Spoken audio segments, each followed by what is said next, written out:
My sister is always comparing the loss of my husband to the death of his dog, and she got pissed at me when I told her they are not the same.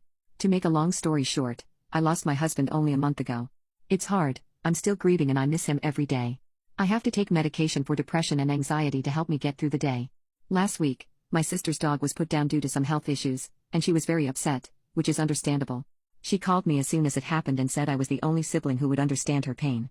I didn't mind. Honestly, I just wanted to comfort her since her dog meant the world to her. She held the wake for him, and our whole family attended. It was a nice service. But now, she's comparing our losses, telling me she knows exactly what I'm going through.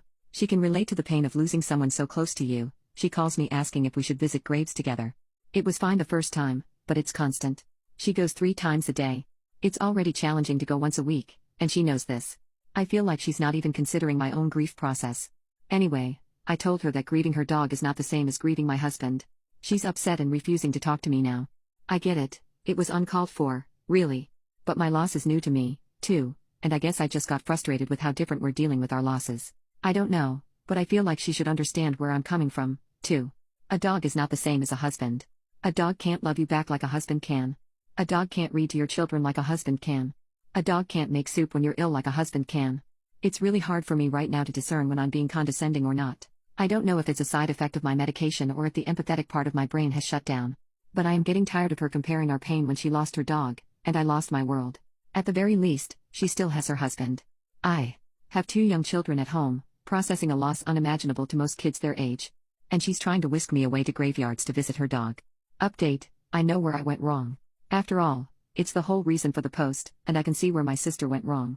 I will have an honest conversation with her at some point, and we have spoken since the incident. But it mostly had to do with our mother's birthday. We're both just in a place where the wounds are too fresh.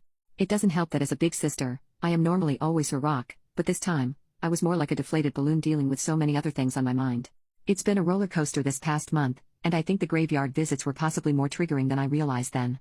I wanted to be there for her initially, but it was too much. It was never my intention to minimize anyone's pain of losing a pet. I went through a moment of selfishness where I thought she could not possibly understand my pain.